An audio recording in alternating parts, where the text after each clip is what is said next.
What's up, guys? Jake here with a quick message before we get on to our show. Please make sure that you like this video below, make sure that you are subscribed to the channel, and also make sure that you sign up for notifications. With your guys' help, we can ensure that all of the guests get the right attention and audience that they deserve. I thank all of you guys for joining me along this very adventurous journey, and now let's get on to the show. Welcome in, ladies and gentlemen. You are now joining Heather Marianna on the guest list. Heather is a beauty expert. She is the owner and founder of Beauty Kitchen and also the co-founder of Marianna Naturals. Beauty Kitchen offers skin, body, eyes, lips, and face products made with ingredients straight from your kitchen. Yeah. Marianna, thank you for coming on. Thank you for having me. I have to say, I when I went on a deep dive into your history, I noticed that this Beauty Kitchen stemmed from your YouTube channel, correct? Yes. And it was a little while ago. It was 2012, I believe. I think it's the tail end of 2012. Yeah. That's still kind of in the infancy of YouTube. It was still like YouTube was created in 2006, but I guess the things that can grow from YouTube hadn't already made its way into society in terms of like you can build like a huge brand, and this seems to be something that you've done. So what kind of led you into creating something like that on YouTube and kind of going out on a ledge and saying like, I think I could do something big here? Well, it all started, little backstory. So I moved to Vegas for a corporate job. I was a consultant. And after quitting that job, because I was just like, I don't want to do this anymore. I was talking home. I was like, I can't do this. The traveling was crazy, and I didn't like my boss. I was like, the typical stuff, like underappreciated, underpaid.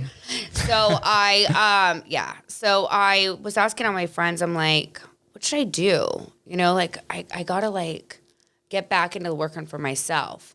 And everybody was like, hands down, you need to make that beauty stuff, because I'd been making beauty products for people for years, and I'd been making stuff for my own skin, since I was like high school-ish, and because I had really bad skin, and I can't use chemicals. I don't like to use chemicals on my face.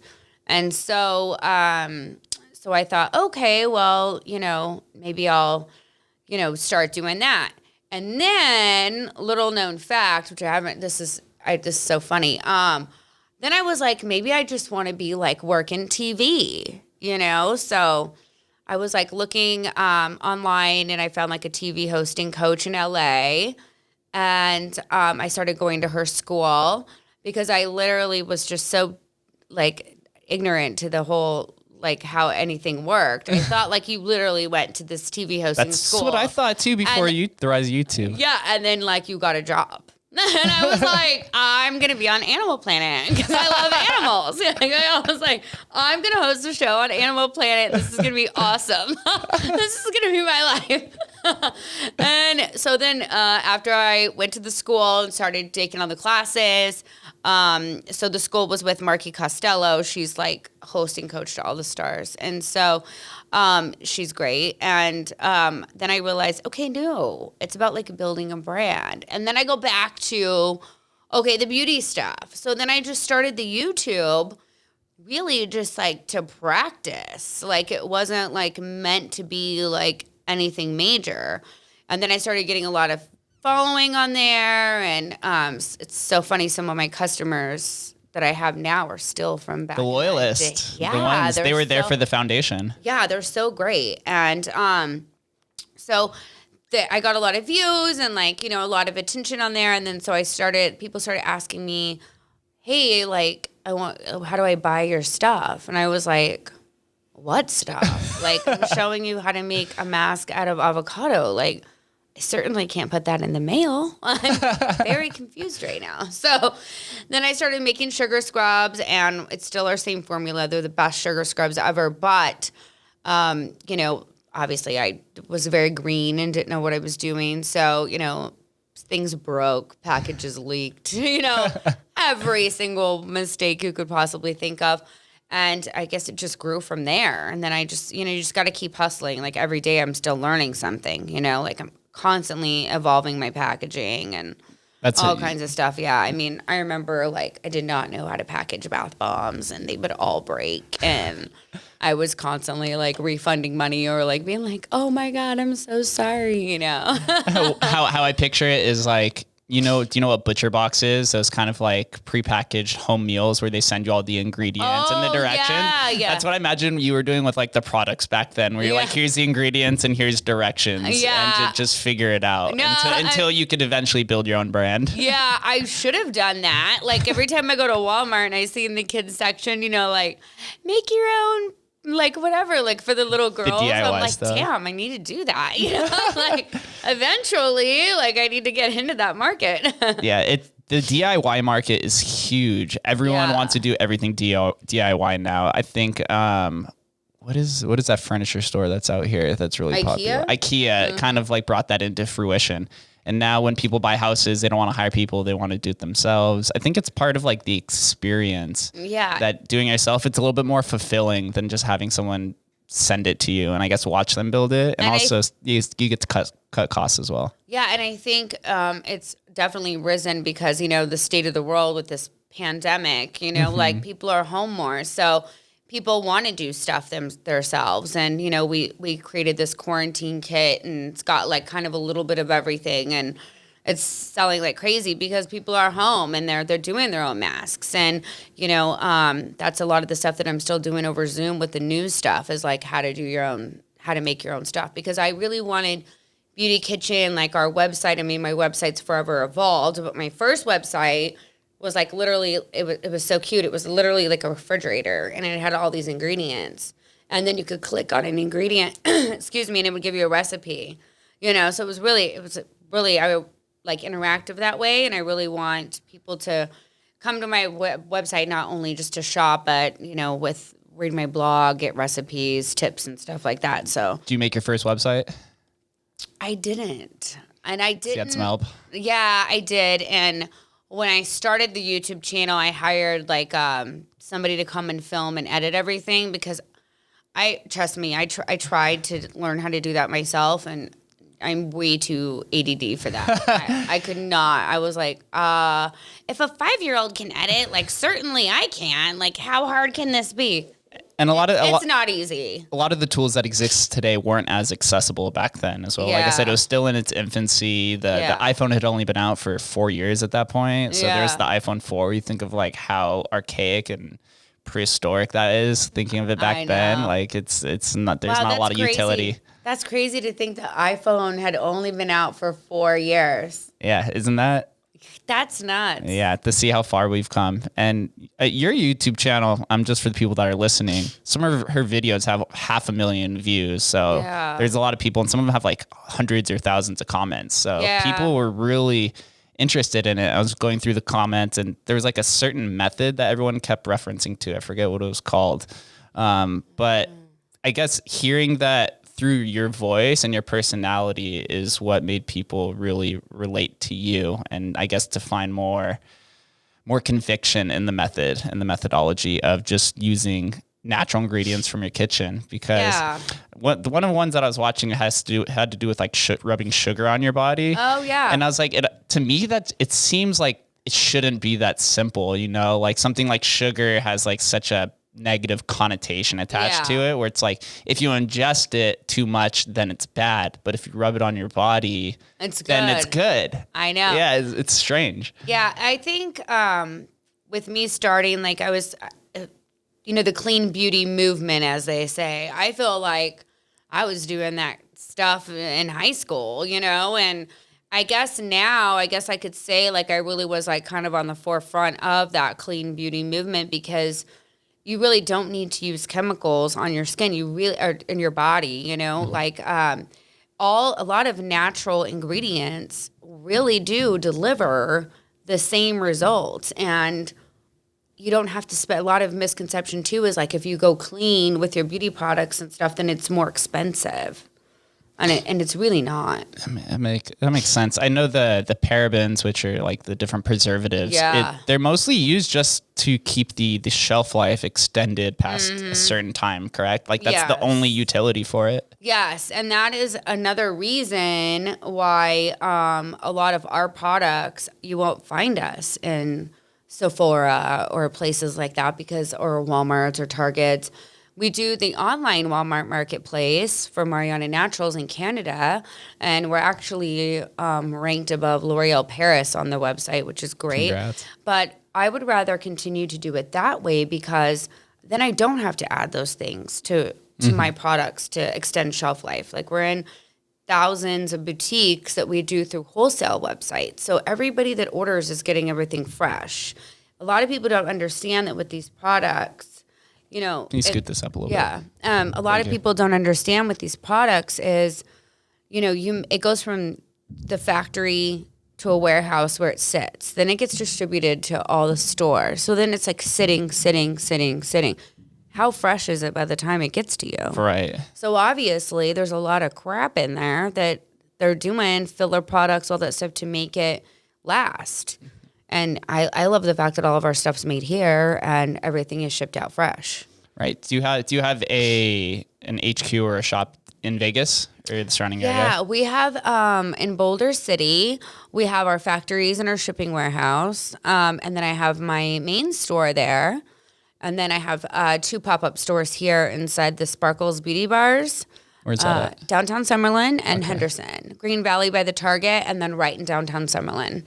Man, pop-up is getting extremely popular. I guess for something that doesn't have an extended shelf life, that makes a little bit more sense as well. Yeah, sorry, I'm like itchy. I think the pop-up method is good for any brand because, sustaining an entire store, especially with the state of the world right now, you see so many stores closing. Yes. Like every time I turn around, I'm like, the hours are changed or they're closing. Okay, then they're open, So I think doing pop-up is great because you don't really need, especially for my brand, we don't need a lot of space. I mean, like our products are so small, and I can get away with, an area this big and have a very successful pop-up. So I think that is a better way to do things. You're not paying for, employees and all that stuff. You just go and check in and restock and, right. So pay your rent, and so you were prepared for this movement. You were ahead. First, you're on the forefront of the clean beauty products, but you're also in terms of the pop-up shop and not needing a lot of space and not as many employees, because something I say here on the podcast a lot is that COVID's been kind of this accelerant towards a lot of these ongoing trends. Yeah. And it kind of has crippled a lot of this like outdated infrastructure in society. So a lot of people are moving to like remote working, digitizing different assets. There's a big emphasis on what is called the creator economy, where people can profit off their own brand, like for you on YouTube and this with the podcast, because I think that's going forward. A lot of those 9-to-5 jobs are going to be automated away to different types of robots and algorithms and things like that. So you have to be creative and add a little bit of ingenuity into whatever you want to do in the future. Yeah, exactly. That's like you did your skin scan. Mm-hmm. Dude, that product, that was so cool. That was such a cool experience. Yeah, so we came out with on beautykitchen.net and marianna.ca, you can scan your skin and then it does a full diagnostic and gives you your skin products that you should use from our brands. Check the show notes. It'll be tagged in the bottom. Yeah, and I thought that was really cool. And we've been working on that for a year because, everything is going kind of like, okay, so for example, like you used to be able to go into like a Sephora and try all the creams and talk to someone and have them like put 5 different things on your skin and go, well, this is for day, this is for night, we can't do that anymore. Can't even touch the perfume bottle in there anymore. So it's like, this is a good option for people to get their custom stuff from home, pajamas, while they're sitting in their pajamas or wherever in their car, And you're going to like all these automated things, like you see the sunglass company that's doing the virtual try on. Oh yeah. Google's doing a big push right now for clothing for virtual try on. applications. Interesting. I don't think this is going away anytime soon. Either. I mean, I hate to say it. I mean, we all want to get back to reality, but I mean, we also have to, like you said, stay like innovative and ahead of what's to come. Like, I want to think about the worst and then try to get my best case scenario for my business out of that worst case scenario. Yeah, that's what visionaries are, right? You're able to kind of remove yourself out of the grinds and the gears of whatever your business is. And instead of just being a manager, you're actually a leader, because that's what you have to do is you have to be able to recognize different patterns and trends, and then first realize what this trend is, and then how can you get ahead and capitalize it and provide value in different areas. Yeah, just like with our wholesale clients that we wholesale to all of our little boutiques all over the country. You know, I sent them all an email and I was like, hey, we have the skin diagnostics now. Like, all you have to do is add these products, pop up an iPad in your skincare section, and then this gives a whole new interactive experience for when your customers come in. And they're all like, whoa, this is amazing. So, you know, by me adding that to our company, we're also adding value and helping our retailers have something cool to offer, because you're always got to think of like new ways to get people in the door. Yeah. Because, you know, half the time you're at 25% occupancy. You know, I mean, our store in Boulder City is never more than 25% occupancy. It's a slow town. I love that town though. But yeah, so, you know, you want something cool that people can do when they come in, you know? Tell me a little bit more about the skin diagnostics app, because when you had sent it to me and I tried it on, I was like, wow, this is really useful. Yeah. Very. There was four or five different components to it. It rated like your skin. I guess it had like your skin age, and there's a few other components. So kind of take me through like what was the idea behind it. I guess building it and then implementing it as well. So I wish I could take credit, but it was actually my CEO, Joel, in Canada. It was his idea. And when he first came to me with the idea, I was like, I don't know. But then like the more we got on conference calls about it with the tech company that was building this out for us, I was like, this is actually really cool. You know, like this could be like a big hit. And then the more we got into it, you know, it was a lot of conference calls early in the morning. So there's 4 sections. There's dark circles, texture, it gives your skin age, spots, and something else. I should probably know that right now. It gives you your skin age, and then it gives you your score, 0 to 100 on, you know, how your skin is. Like if you have really dark circles, and it'll recommend products for that. But the hardest part for me, because I'm not a techie person, right? And he had the idea. So during the building process of it was for me to learn how to do the scoring, because they wanted it to be completely accurate. Mm-hmm. And I wanted people, not everybody, to get the same products. I wanted, you know, so it was like you just score from 0 to like 45, 50. Like that's really bad, you know? And I'm like, oh my gosh. So that was the hardest part. And then implementing it was pretty easy. I've got a great guy, the team. They're actually in India, and they do my website. It's actually a girl that works for me, her boyfriend.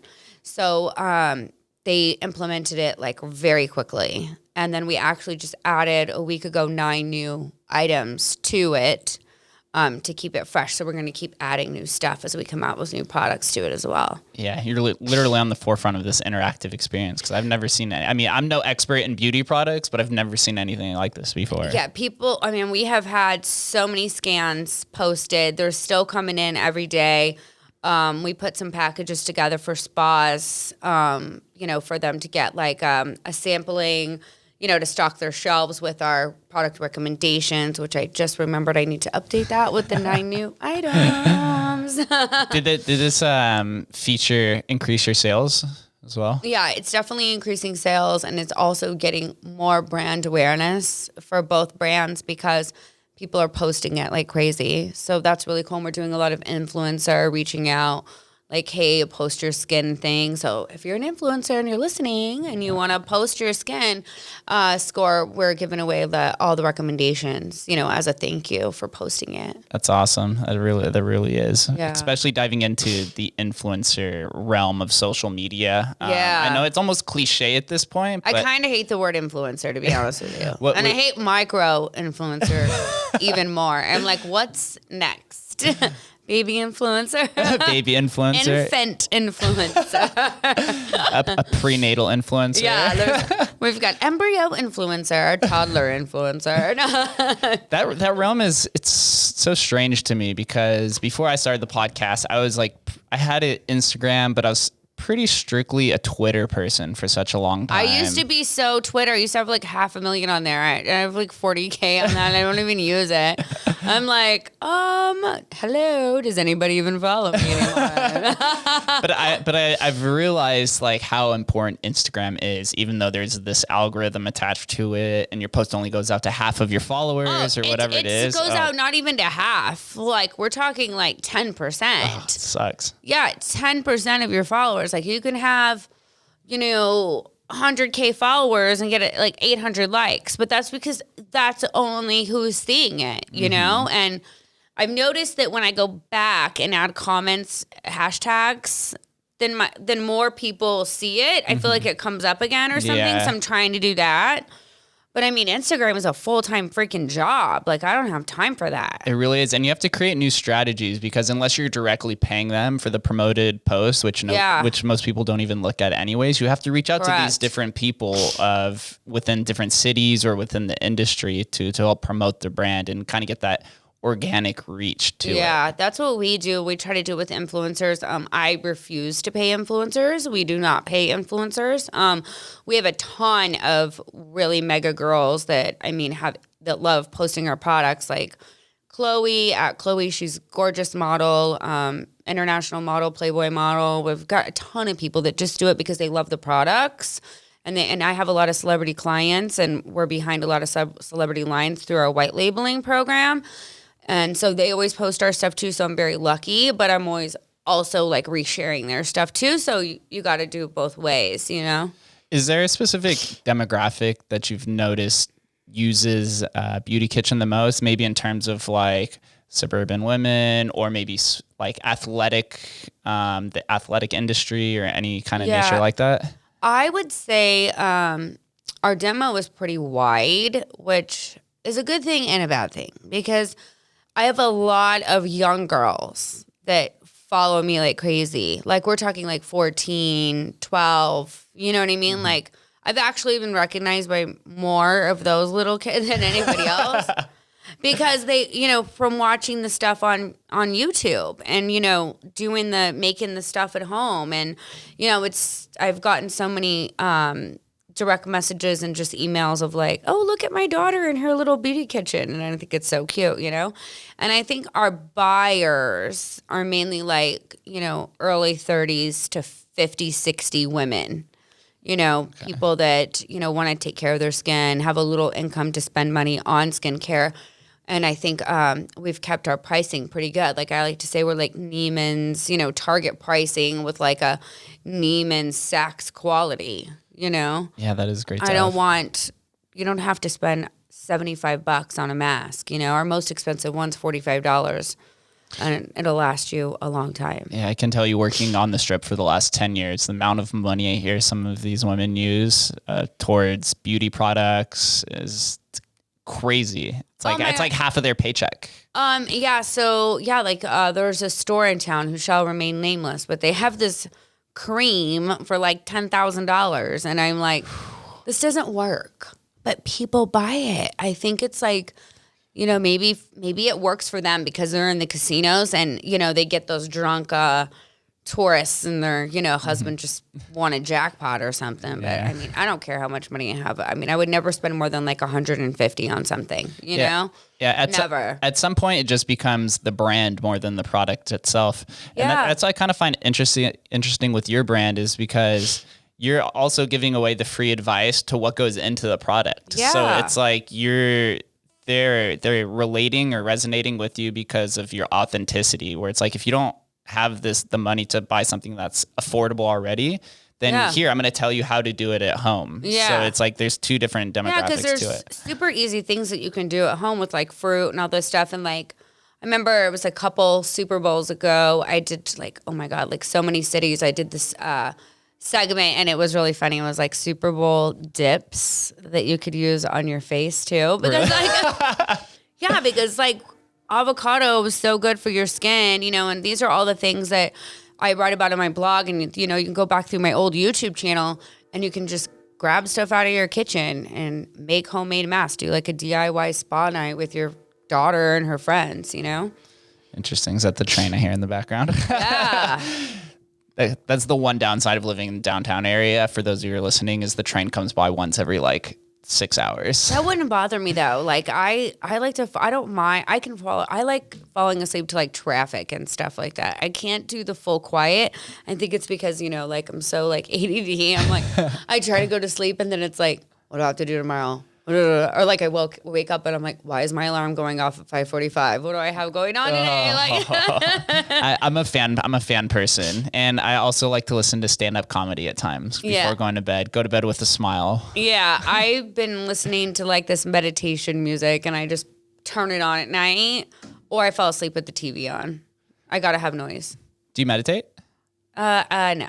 I try, but I like the music. I support that. Yeah, it's soothing and relaxing. Yeah, it is. It kind of like gets you, like starts your day good. Like I put a speaker in my shower and I like turn it on, and then I shower and I use like our eucalyptus spray we sell, and I'm like, oh, it's like a spa in the morning, which is good. Well, beauty products and fitness kind of go hand in hand. Do you have like a specific fitness regimen that you follow? Yeah, I will admit I have not been going to the gym for like the last 2 to 3 weeks, I would say, because I've been so busy with the launch of like the skin diagnostics. And then, you know, I'm at my office till like 5 or 6 o'clock, and then, you know, go home and feed the dog and all this stuff. And it's like 8 o'clock at night. I just want to go to bed, you know? But I do love going to, there's this new place that opened in town. It's called Hot Works. Never heard of it. If you want to try, let me know. My friend Holly owns it. It is a sauna. It's like a big sauna, and they have workout equipment in it, like cycling or like you can do like hot Pilates. Okay, like a True Fusion kind of. Yeah, but it's inside a sauna. Like you have your own literally sauna. Inside. Okay. Yeah, well, and it's kind of, I mean, I hate it for her because, you know, her business, but I'm not really complaining of the fact that, you know, because of COVID, you can only have one person in there. So I'm not with some random person, you know? So it's really cool. It's called Hot Works. It's on Horizon and Horizon. I think there's somebody else opened another one on Eastern. But I go there. I like Drop Sauna. It's another sauna place where you can just go sweat. I was doing like around the corner from my house, there's like a park, and I was doing stairs there for a while. I really need to like do more weights, you know, but I just have to, every time I try to get myself on a schedule, it's like my schedule changes on a dime. Like I need you on a call for the next 2 hours or whatever, you know? So I really wish I could be one of those people that works out at night. Oh, I can't do it. I know, I'm so tired. I'm just getting old. I'm tired. And then... And I try to get up in the morning. Like, I'm always like, let's go at 6 in the morning, you know, to my assistant. And we're all gung-ho about it. And then I'm like texting him at 5:45. Nope, it's me, you know? Like, I'm like, no, I want to sleep. That's the thing with fitness and nutrition is there's so many there's such a variety to it. You have to figure out what is applicable to you. Like when I was working at the nightclub, I had to be a little bit more of a carb heavy diet because I'm expounding, 1,000 calories at work every day. Yeah, that's and especially true. Towards the end of your day. But now that I focus on the podcast and investing, I go more towards a intermittent fasting diet because I've noticed that when I'm in a fasted state, like right now I'm in it's been maybe 16 hours. I'm a little bit, there's more clarity. It's less cloudiness. Yeah. So, and when you're investing or when you're talking on a podcast, you have to have quick decision making, right? Whether you want to make a few $100s with an investment strategy or to carry the conversation or the direction, you need to have a clear mind. But when you're doing something that's more physically intensive, you have to be a little bit more nutrient dense in your diet. So there is a fine balance between figuring out what works best for you. I like to meal prep. And actually today on my agenda is to figure out what I'm going to eat for the next few days. I like to just make something and just eat it. I'll eat it for breakfast or whatever. It's just done. I got this really cool cookbook. It's from Teddy Mellencamp. She was on the Real Housewives of Beverly Hills, but she has like a fitness company. It's called like All In by Teddy or whatever. And I got the cookbook, honestly, because everybody was making fun of it online. And I was like, I just want to see what people are making fun of. But honestly, it was a really freaking good cookbook. I'll email it to you. Yeah, I have do the it. PDF. I'm a terrible cook, so. But no, it's I need all the super help. easy meal prep stuff. Like I'm obsessed with this one recipe in there called taco soup, man. It's like my favorite. And there's lots of really good stuff in there. So I try to just stick to that. It's like healthy, food, and get like, cookbooks off different websites that are like, if it's a vegan cookbook, they always have good recipes. Like I'm not vegan. I could throw some chicken in there. Just try to keep it different, but try to like make my food and then that's what I'm going to eat. So it's just done and that helps save a lot of time too. Pack the food up in the morning, go, Right. Your beauty kitchen is your actual kitchen. It's such a strange concept. Whenever you're like cooking, do you ever think of like different beauty kitchen concepts while you're in there preparing your own food? Not anymore because I haven't really kept up like on the YouTube and I put all my news segments on there now and I really need to like do that. But it's like when I first started and I just was doing YouTube, I didn't have anything else to do. That makes sense. Yeah. Now it's like I've got all these employees. I have all this stuff going on. My company in Canada is going public soon, and congrats. Yeah, we're gonna be on the Canadian Stock Exchange. That's for Marianna Naturals. Yeah, by the end of March. So, I am very busy, and as much as I would love to just have a day to just shoot videos, I don't really have the time right now. But I am planning on getting more of those done. I'm going to be moving in the next couple months, and I'm planning on making a room kind of like how you. But that's why when I came in, I'm like, oh, you have the whole setup. I want to do like the smallest bedroom, kind of like this, and that way I can just get it done, Yeah. In the way that society is moving, you have to have this almost creator corner with video cameras and mics and cool backdrop because it's. The best way to market is online through your own brand, right? It's not like you're not dedicating as much money to TV ads and billboards and whatever else kind of old, outdated traditional marketing. Yeah, it's going on podcasts like this or going on news segments. Yeah, and I just did a ton of content on our new skin diagnostics thing I did. One for spas, one thanking our customers that are using it. I just shot another one at one of our retailers. And then I'm going to do another one because I wasn't happy how the other one turned out on Saturday. I'm going to have the girl come to my store and I'm going to shoot another one about our private labeling because, there's so many influencers out here that are monetizing other beauty brands. And I don't think that they understand how easy it is for them to work with somebody who's established like me who can actually help them build their own brand. And I think that's important because there's room for everybody, That's awesome. It's almost like you're a mentor reaching out to people. Yeah, I've been helping one of my new clients and she's doing really well. She's a reality TV star and she's like, yeah, I want to do my own brand. And I'm helping her and she's doing great, So I want to get more of that out there because, instead of getting paid, $100 from some brand to post their stuff, like, why don't you just have your own product? Like, what are you into? Are you a sun girl? Like, are you like a beach girl? Like, like one product is all you really need and just push it out there and you can make a lot of money. Yeah, you're embracing the idea of building social equity with somebody versus financial equity. And so when you take on mentees or you help with people, you don't want to charge them $100 because down the road, what if they take their company public? Yeah. I had somebody on here who a gentleman named Jeff Abraham. He mentored somebody. He was living in California in the Silicon Valley area.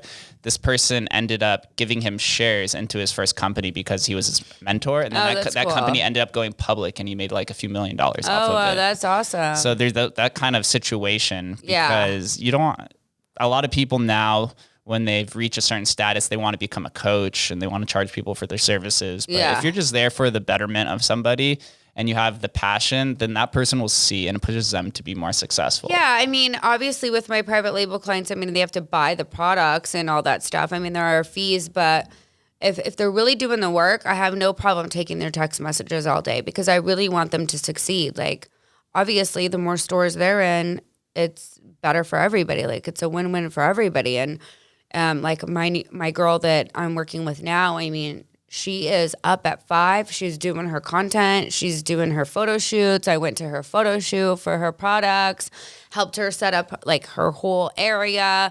And I'm really proud of her. And I think her brand's going to be really, really big.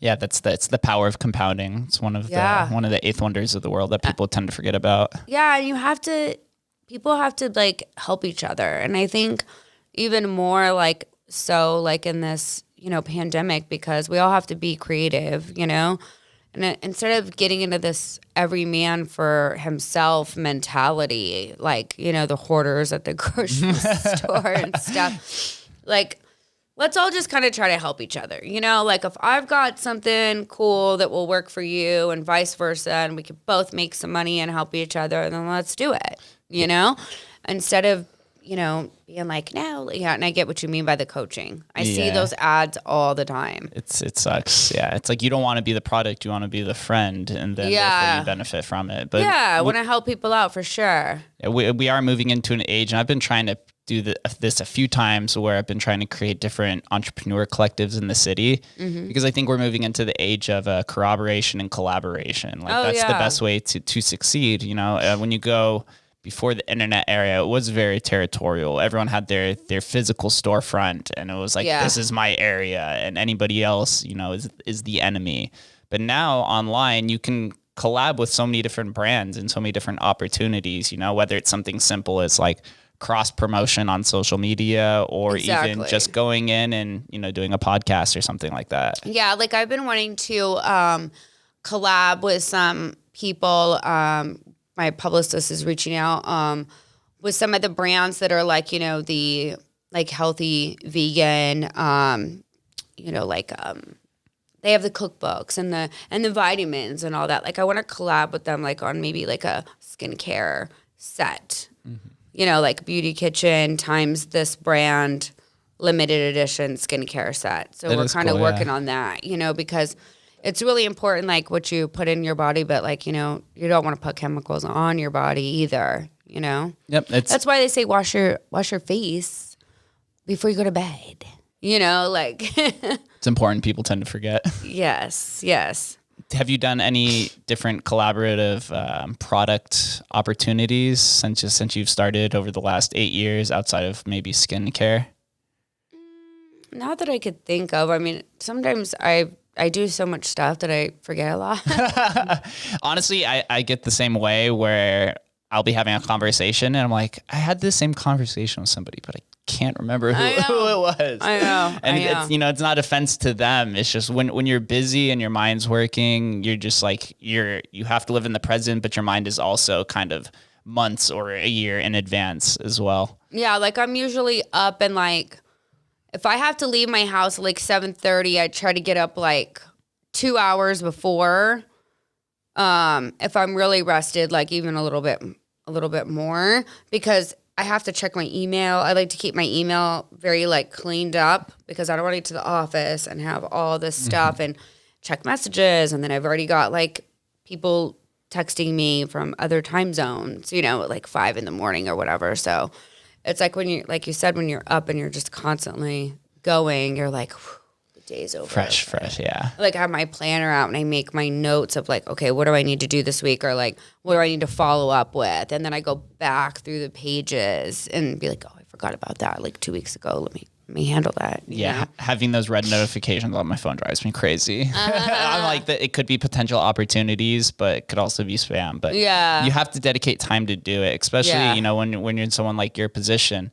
I was talking about this similar idea with a guy named Mike Waters, who has, he's the founder of Phase One Athletics out here. Oh, okay. He's been running his business 17 years, and he was saying that he has to focus more on content creation, because he's like the face of the brand. And now that he can remove himself from the everyday activities, people see Phase One as Mike. And so people want to see more of him. So he has to find different ways to put himself out there. And that's I see that as like a similar situation for you. Yeah, for sure. Except for like, I'm still doing a lot of the day-to-day stuff too. So it's a lot, you know, like I don't think people understand like how much I actually do in a day. It's probably more than most people do in a week. Do you enjoy the business aspect of it? I'm sure you couldn't even conceive or preconceive of it when you started the YouTube channel, but now that you're in that position, do you enjoy that back end? I do. I mean, I love being creative. I love coming up with new ideas, new products, new collabs, planning things. Like I'm trying to do things differently this year. Like I want to do like, this is my Q1 goals. This is, you know, Q2. Instead of like before, I think I would get so overwhelmed because I would be thinking about, not that I don't want to be a forward thinker and, you know, all that stuff, but I really want to like get down to business and be like, what do I need to get done?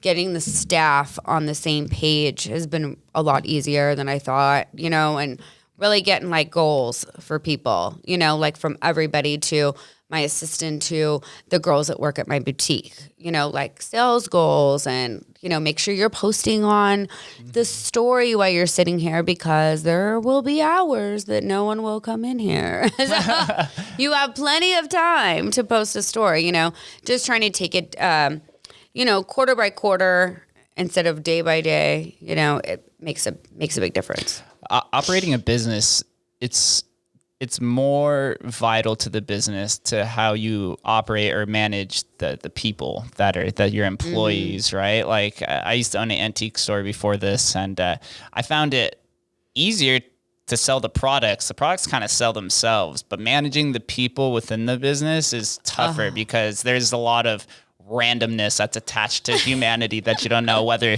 they bring their personal life to work or, you know, their dog dies or I deal with that all the time. There's something that happens where it results in like a financial loss, and then you have to kind of baby that situation. Oh yeah, for sure. Like I don't know what was going on with my boutique girls, but every time I walked in, they were taking pregnancy tests. And now I'm like, great, you got to do that while you're at work? Now one of them is pregnant, but she's married, so it's all good. Yeah, those kind of situations you can never predict. I'm like, what's in your hand? Okay, moving on. Make sure you post the stories and get your list done. It's true. And then you have to separate yourself from being a business owner and a manager to being a leader. Yeah. Right? You're like, okay, how do I fire this person? Do I tell them it's a mistake and then take the steps to kind of fix their confidence? Because when people make a mistake or the employees are like, oh no, am I going to get fired? I know. I have to do that a lot. I have to do that a lot. But honestly, like people that work for me know that I'm not going to baby them either because I'm just not that kind of person. I'm like, listen, this is what needs to happen and you got to get it together. You know, like we all have issues, like I'll have like that kind of talk, you know, but I'm not going to baby anybody. You know, it's like you're here to do a job and we all have to work together. But I think that also I'm a really good boss too, because I do a lot of things for my employees that other people don't do, you know, and I actually do care, but we all have a job to do as well. Like what? Do you do events? Like I'll take them out to lunch a lot, buy them food if they want. Like very like personal and like days off. I'm pretty lax with. No other boss is. They're like, no, I need you here. Like if I don't deal with the calling in thing, but it's like, hey, if it's Monday and you're like, hey, can I leave Friday early? Sure. I don't care. I make sure all the stuff's at the post office. All the orders are out. I'm good. You know what I mean? Like I'm pretty lax and stuff. As long as everybody's doing their full potential at their job, then I'm going to be cool with that kind of stuff, you know? Yeah. Flexibility is important. Yeah. I've had people, my girl, Michelle, that works for me, my operations manager, she does everything for the warehouses. She's been with me like 4 or 5 years now, like 4 years. So like, She's on autopilot, like, you know what I mean? But, you know, like there are times too, like where I have to be like, yo, just because you've been here a long time doesn't mean that you can just, you know, take off when you want. Like there's still protocol, you know? I'm curious, why Boulder City?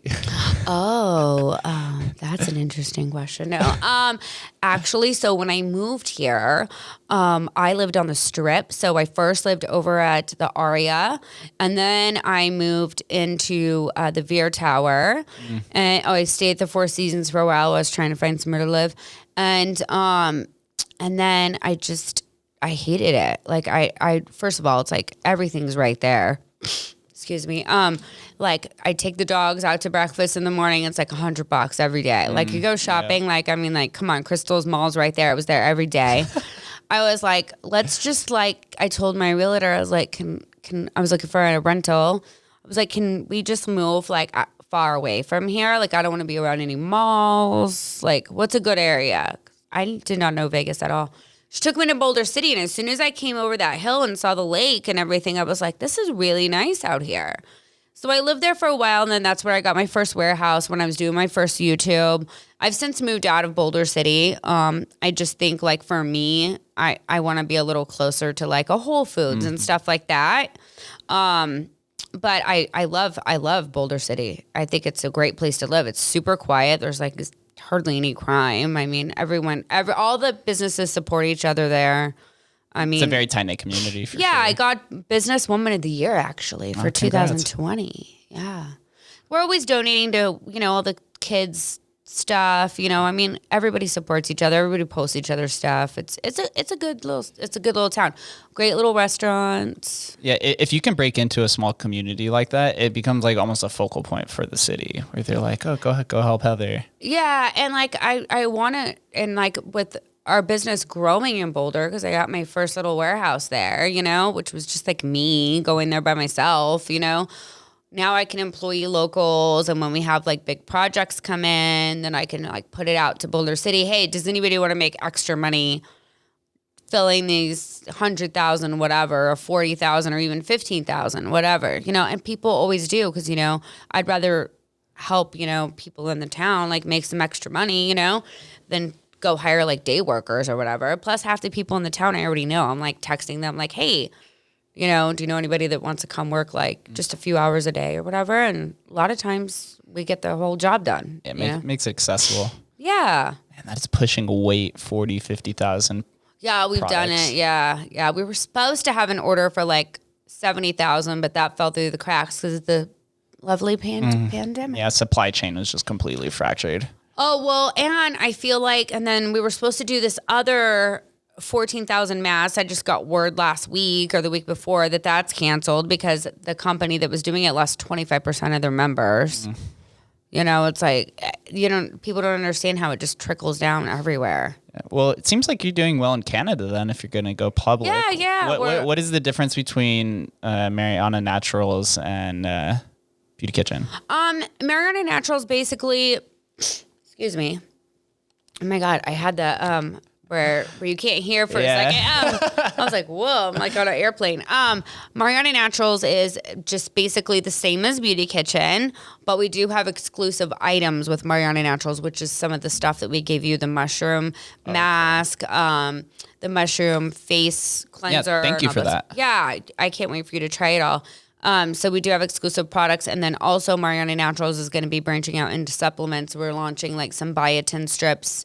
We partnered with a supplement company that we bought into actually that we're going to be doing vitamins, probably Q4 this year. So I'm very excited about that because I'm a vitamin junkie, especially with this pandemic. Vitamin D. Oh my God. So actually I went to Target and I found... I have to send you a picture because I can't remember the name and I should know this because I've been telling everybody. It's a blend with the elderberry vitamin D zinc. Oh, it's like perfect. all in one pill. Yeah. It's like, so I take that and then I do the Lima Life ones. I do Monet from my friend Jen. I really like those probiotics. So I'm taking like a ton of stuff. I'm like, I am not going to get the Rona. Yeah, it's something that they don't even publicize on the news. It's crazy to me that you could literally take like zinc and vitamin D, and I forget what the other one is, to help prevent coronavirus. Well, they're not going to put it on the mainstream media because, they want you to be scared, fear tactics. That manufacturing consent, yeah. Yeah. But I mean, I think as long as you're taking your vitamins and obviously we all want to live our life, right? But am I going to choose to go to a casino with 5,000 people and walk around all day? Probably not. You know, I mean, but then it's like, what's the difference of going to Target? There's like, what, 300 people in a Target, maybe 200, I would think. Yeah, that the cloud, depending on the time of day. Yeah, the cloudiness of the judgment of these politicians and leaders who have enacted these different guidelines so and weird. strict mandates. It varies between every city. It's very confusing. Like today, I just saw before we walked in, California just redid the full stay at home, right? They removed the quarantine, and so when they enacted the quarantine, there was 2,100 hospitalizations. When they removed it today, there were 6,900. Oh my god! So it's like you can show it's politically motivated. Yeah, and I actually heard LA was getting really bad. My friend Bianca, her sister's friend or something, is a nurse there. She said there was like it's back to like bodies in the hallway. Yeah. Which I find very interesting because are they reporting things correctly? Because I spent a lot of the pandemic in LA, staying at a couple of my favorite hotels there, right? Which were basically closed down. Like they had no one staying there, which was really, really cool. And people were really obeying the lockdown and not going outside. Very similar to New York, LA was. As far as like, from what I have been told from people from New York, my assistants from New York, and then friends in LA, it was very similar. Like not going outside, barely going, meal delivery, grocery delivery. So it's very weird to me that how like those cities, the numbers are going so up. Mm-hmm. You know what I mean? Whereas Washington, who is freaking in the middle of the freaking riots and all this other crap, you know, they're going down. Yeah. It doesn't make sense to me at all. So it's like, I guess all we have to just do what's best for us as individuals and what fits our lifestyle, you know? Yeah. I just feel really bad for, you know, because I know there's a ton of businesses closing. There's a ton of restaurants that are barely making it. Like you can't just make it on takeout. You know, most of it's just walk-in, you know, stuff like that. I feel really bad for the people that, you know, are not able to go to freaking their job because their kids are in Zoom school all day. Yeah. And then, I mean, imagine your 5-year-old sitting in front of a computer all day. I have friends that are in that situation. I don't understand the logic in any of this. Like private schools can be open, but public schools can't. I mean, what's the difference? Money? Yeah. I don't get it. It's like put a testing station in the school and have everybody swipe their freaking nose when they come in every day. Yeah. You know, and do a rapid test. That's so what it's going to cost a lot of money, but at least people can go back to school. Parents can go back to work. You know what? I'm actually for a curfew. Why don't we just do a curfew? Shut everything down at 8 o'clock. I'm an old lady anyways. I don't need to go outside at 8:05 for nothing. You know? Why don't we just do that? Maybe that'll help. Do a nationwide curfew. Who cares, you know? Yeah, it all comes down to, you know, freedom of speech and the political polarization between Trump and Biden. I can't believe they blocked him on everything. Yeah. Can you believe that? I was like, how are you? I mean, listen, I'm not a huge fan of the guy personally. What I do think he did some great things for the economy, okay? I really do. But I mean, to block the president? Yeah, so, like, I don't care what color, what gender he is, okay? As the president, like, whatever he wants to say, I believe you should be able to say whatever you want to say. You know, it's freedom of speech, you know? But, man, I was like, whoa. Yeah, they blocked him. I went on a different podcast and we talked about censorship and similar feeling to you. Not a big fan of Trump's personality. Yeah. Did agree with a bunch of his policies, but the fact that these tech companies are openly displaying their power above the president and going on and, you know, censoring Trump and then simultaneously censoring Facebook too. And then simultaneously Apple and Google remove Parler, which would have been his outlet, and then Amazon removes the web service behind Parler. So basically, they remove the app, the server, the person, everything, and that's something I think is more. That poor company too. That guy, the CEO of that company, was on the news. You know, the Parler's headquarters out in Vegas. Oh, really? Yeah. I did not know that, but I felt really bad for that CEO. I was like, whoa, like, and the shareholders of the company and all that stuff. You know, it's like, okay, great. So now I just lost all my investment in this company because Amazon didn't like Trump. The lawyers for Parler too left because they said that they were getting backlash from people above them that their clients would leave if they would support Parler in it. So that just like the whole cancel. What do they call it? Cancel culture. Yeah, that whole open display makes me believe that we're moving into I like to call it like a technocracy, where the tech companies are actually more powerful than the politicians, but the politicians and these tech companies are kind of working together, and the politicians can use these social media companies to censor freedom of speech, right? Because I'm sure you saw online where the people who were being censored, this is generally the liberals, they'd say, oh, it's a private company, they can do whatever they want. But if the politicians want, and the politicians can't do that because then they'd be invading your privacy of speech. But if you send a message through the tech companies, then it's a way to circumvent that entire thing and get away with it. And that, in my opinion, that's what I think they were doing. I agree too. I mean, I have a lot of friends that are super pro-Trump, you know, and I'm in a lot of those Facebook groups, you know.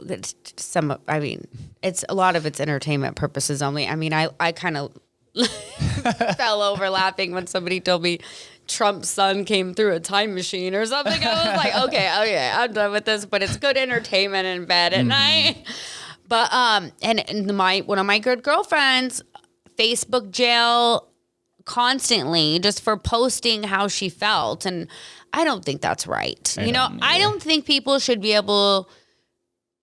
You can have opinion, right? But I don't think that people should be able to go on and be like mean to, you know what I mean? Like race stuff, like, you know, like, oh, F those, whatever. I don't think that that's right. You know what I mean? On a grand scale, you know?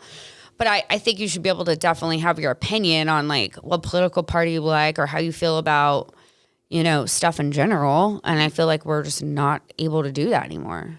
Yeah. And that this kind of open display, if you're tapped into the creator economy, it makes you a little concerned, right? So it's like, what if you create some sort of product that these tech companies don't support, and then they just pull your channel or they demonetize it. You know, I'm just using you as an example. I got demonetized on YouTube, and it's because during this whole thing, I wasn't doing my news segments at the beginning of Corona.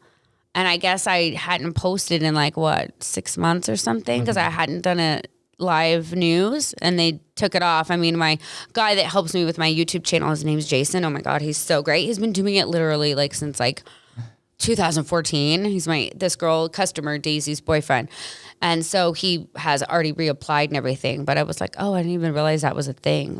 You know? Yeah. So that's more so just forgetting to do it. But what if somebody, we'll just say Facebook, what if somebody in Facebook doesn't agree with the way that you run your company? I know you're all natural, but just in this hypothetical situation. No, so they're like, we're completely removing everything, and then you lose basically a whole section of your income. Or what if Amazon wanted to reverse engineer all the products? And they do that too. Oh, they do. Mm-hmm. I know that. And wanted to just put an Amazon label on it and then just pull all of our stuff because we're a competitor. You know, it happens all the time. I mean, there's so many things going on that I don't even think we can even begin to understand. You know, it's all behind closed doors. So I just want in 2021, I just really want the aliens to show up. Yes. Yes. I would like that. They can come stay in my house. I'll give them whatever food they want. I'm a big futurist space person. I've been so fascinated with that my entire life. Well, they exist. So when can they just come show their faces? Because we already know they're there. Take me. I don't want to be like, I don't know. Have you ever seen that movie? I actually watched it with my assistant, and we watched it, Fire in the Sky. You liked it. It's an old movie. Have you seen that? I haven't seen it. You need to watch it. It's an old movie. It's called Fire in the Sky, and it's a true story about a guy who, I think he was like a logger or something, you know, like working out in the forest, and then like he literally got taken. And then they couldn't find him, and then 3 days later they find him naked at a gas station, and it is a true story. Like he. Oh, this was the guy that was just on Joe Rogan. What's his name? Thomas something? I don't know. That guy from that was literally just on Joe Rogan a few days ago. Oh, really? Yeah, talking about it. It's like a white dude with red hair. I don't remember. Yeah, he was just on it talking about it. Yeah, so I mean, it was like a legit story, and they made this movie, and it's a good movie. You should watch it. It's old, but I mean, it's good. There's also a guy, I think he's a physicist or astrophysicist or something like that. His name's Neil Guib or Neil something. He was also just on Joe Rogan and Lex Friedman talking about Oumuamua. Have you heard this? No, what's that? There was this object this interstellar object, first time this has ever happened, that came from a different galaxy and shot through our Milky Way galaxy. And the way that the light reflected off of it and the way that it moved and then stood still and something like that, there was like no way that anybody can disprove that it wasn't there. There's no way anyone could prove that it was natural. So a lot of people are thinking it was some sort of interstellar artificial object that passed through our galaxy for the first time ever. And they this guy's writing a whole book about it. And well, come on, come show up. I mean, his name's Neil something. He was just on both of those shows. But that kind of stuff always so fascinated, because when you think about that, everything on our planet just seems so like innate and like just menial compared to things above our galaxy. So I'll have to find it, and then we'll text it to you. It's so funny. My assistant showed it to me. The TikTok with the guy. So he was like an alien, and he's like, hey, he's like, I stopped by Earth today. Ooh, it's nasty. Everybody's got masks on. They're all sick. He's like, you don't want to go over there, girl. And I was like dying. I was like, that's probably what they're thinking. Like that place is full of, it said, he's like, there's trash everywhere. Yeah. Yeah. I was dying. I was like, I think I watched it like 30 times. We're primal compared to anybody of that. I always make this funny joke where if this alien civilization is so intelligent, why are they always crashing UFOs into Earth? Like, why are they such bad drivers? It makes no sense to me. Have you ever been to Sedona, Arizona? You haven't? No. It's like 4 hours from here. You should drive there. So randomly, because I go to Sedona a lot, it's like kind of this, like they have all these vortexes, and you would be into it if you're into that stuff. And like crystal shops and all this stuff. And they have this thing where you can this lady, and you can go like look for aliens with her. But randomly, I met the lady, and she told me like how she knows. I mean, she was. I don't know what's true anymore. But she was so interesting. And I was like, tell me more. She's like, yeah, I know someone that's part of the intergalactic galaxy and all this stuff. And I'm like, whoa. But if you're into that stuff, you'd really like Sedona. There's all this alien stuff there. I'm about everything. I'll give you her number. I got her cell phone number. I was like, I need your info. And then I texted her one time, and I was like, hey, probably short notice. I'm leaving Sedona today. But I got to text her in advance next time I go, because she said if I took her out to lunch, she would tell me all about it. I'm like, wherever you want to go, honey. Let's have that conversation. She always puts flying saucers on her text. She's so cute. Yeah. Anything that has to do with like the progression of human society or things that are incomprehensible to like our own human brain, those are things that I really gravitate towards. Yeah. Because I think it's just like you have to be a very curious person to kind of be into that kind of stuff, or even like just a general business owner. I say like to be a successful business owner or a content creator, you just have to be like infinitely curious about everything. And then that's how you kind of gain success. So No, I agree. That's how I am. I'm always like, okay, so like, for example, with all this pandemic stuff, like I'm like, okay, like, everyone's worried about Biden like shutting us down again, That's why I'm like pro curfew. I'm like, just give us a curfew. Like, let the businesses stay open and let's get the economy a little bit back, try to get people out and then just have them go home, shut the door at 8 o'clock. yeah.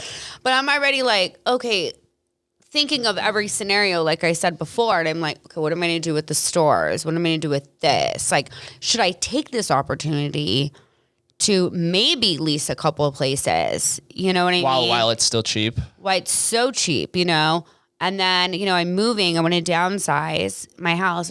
I just want to get like a townhouse here. And then that way I can just have another place somewhere else. So I was thinking, at first I was like, okay, LA would be great. And I'm like, LA is over.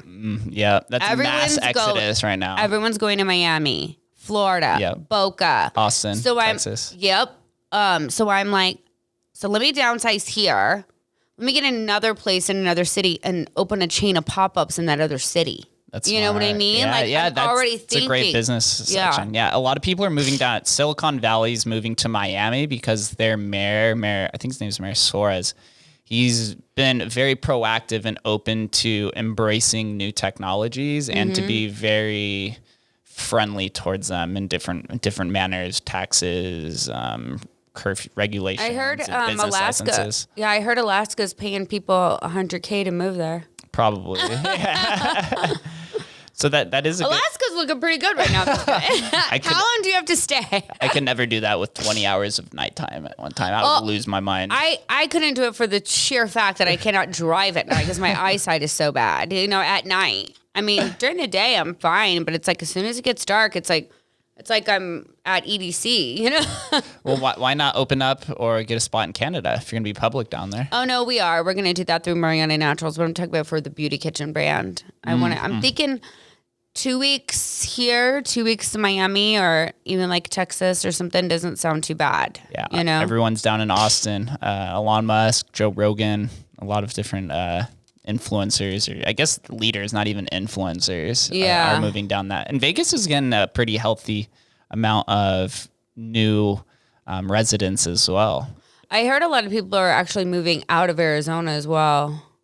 It's possible. Vegas was number 2 destination for 2020 for new residents, and it was number 2 the year before as well. Oh wow! Yeah, so we're getting an increasing amount of competition, so it's important for us to stay ahead of that game. That's kind of why I started the podcast. So it's like, well, if everyone's going to move here, then I want to be that guy that everyone just comes and talks to, so I can meet people. Oh, that's cool. Yeah. Because I've been hearing I've worked on the Strip the last 10 years, and for 10 years I've been hearing Vegas is going to be the next LA. A lot of the LA film industry is actually moving out to Vegas. I was reading through some of these different Twitter personalities. Yeah, and I think they're actually building some studios here. I read too. My friend Karen, she is a producer in Hollywood. She's done a lot of like Sandler stuff. She's actually really good friends with him. She said that there's like 100,000 square foot or something studio that's going to be going up here if they haven't already started it. Yeah, it makes complete sense. There's a ton of area, a ton of different warehouses. Yeah. It's most of the stuff's done on green screen anyways, and like growing. There's no state taxes. Yeah. Like there's a lot of friendly. There's a lot of friendliness towards new business entrants out in this area. There used to be a studio here years ago. These 2 girls I know owned it with their husbands or whatever. It was huge. They had like the crane, like all these sets. And then I don't know what happened because they moved out of town quick.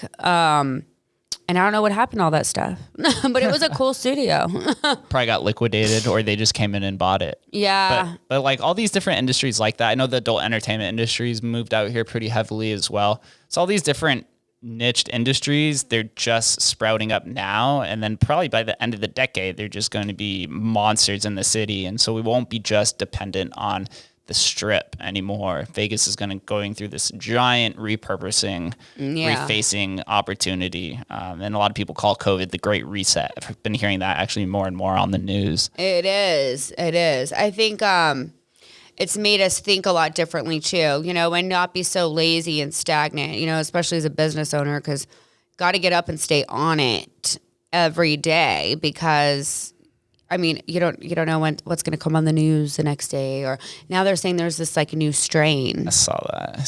So and then the vaccine now doesn't even protect you against the new one. So it's like, what's the point of getting the vaccine? Like, I'm so confused right now, what do you do? And then they're saying that, you could, if you don't get the vaccine, then you can't fly or something. Yeah, I'm like, vaccine what passport. the heck? I just want to be able to travel. Like, fine, just shoot me in the arm. I need to go somewhere because I'm dying. but even with all this external craziness of what's been happening, a lot of the people specifically that I've been talking to on here did really well in 2020 and are beginning to do really well in 2021 because they focused on themselves and they realized like this is a huge opportunity to extend your brand or build something new. And so those people who did use this time and are going to use this time to rebrand or rebuild or do something significant over the next few years, you're going to see them pop up more and more. Yeah. Like, I use this time to double or triple down on myself. Yeah, we made quite a bit of money with hand sanitizer stuff because we sell hand sanitizer. We always did. Nobody gave a crap. So we sold a ton, and that was great. I mean, it was very interesting around the warehouse, like lots of people that didn't know each other, lots of fighting, I was like, just get the orders out. But now I feel like nobody's even carrying it around anymore. I know I'm one of those, I'm not using it as much as I should, but I do wash my hands a lot, but I think people are starting to, maybe if we do go into a curfew or something, maybe people will get back to that stuff. I feel like as stuff started to open back up, people thought it was just gone, Yeah. Maybe this new strain will kick people back into gear. Like, hey, Much more focus now on sanitation, cleanliness, health, everything like that. A lot more introspection during this time, especially mental health as well. Yeah, when I go to the gym, I like spray all the weights down before I even touch them. And I've been thinking, I'm like, crap, I should just put like a bunch of the black plastic gloves and just use those at the gym, But I'm like, wash my hands before I leave, and all that stuff that I never really did before. So before we get out of here, I got 2 quick questions. Yeah.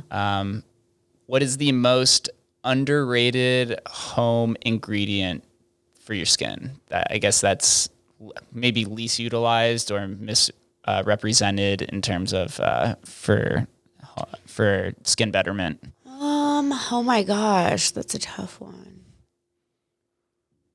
Tomatoes. Really? Yeah, that actually removes oil from your skin. So if you have really oily skin and you put sliced tomato on you, it'll really soak up the oil from your skin. Interesting. Strawberries on your face also helps with acne because strawberry has a lot of natural salicylic acid in it, which is one of the main ingredients in the acne medicine. So that works for that too. Interesting. And then my one parting question is the same question I asked to everyone on their way out, which is, what does Las Vegas mean to you? I honestly, I love Las Vegas. There's so much more than the Strip. Like, I'm a very outdoorsy person, so I love the hiking. I love to go up to Mount Charleston. I remember a couple summers ago, there was still snow up in the Mount Charleston, so me and my friends went up there during the day, and then we went to the M Pool like later that day, and I was like, only in Vegas can you go from the snow, throw your bathing suit on in the car and go to the pool. So that was really cool. There's so much more to do here than gambling and stuff. I love those Your Nevada commercials, because it shows a lot other stuff. Like my assistant's going to go to that Valley of Fire next weekend. I've never been there. There's just so much stuff to do here that people don't realize. I really think it's one of the most diverse cities in the world in terms of, culture, entertainment, political ideology, and so much more. Like, you literally can't get this big of a melting pot anywhere else. I agree with that. And it's funny because like the downtown here, is you've got like, the downtown people, and then you got your Summerlin people, you know what I mean? It's you're right. It's a big melting pot. Where do I send all of the listeners and viewers to learn more about you and all of your brand affiliates? You can go to Instagram. It's probably the easiest. Beauty Kitchen Junkie, Marianna Naturals, and then my page is Heather Marianna. Yeah, everyone give Heather a follow. Thank She you. is part of the blue check gang if you need any sort of more And we do signature. comment all the time on everyone's pages that follow us, and we follow back and stuff too. So be a part of the clean beauty conversation. Yeah. Thank you for all the products. No, I I'm can't very wait. excited, and I'm so fortunate to meet you. This was a wonderful I can't wait for you to conversation. try everything. You're going to be in the shower like, woo. Thank you so much. And Thank you. Thank you guys for listening. We will catch you next time.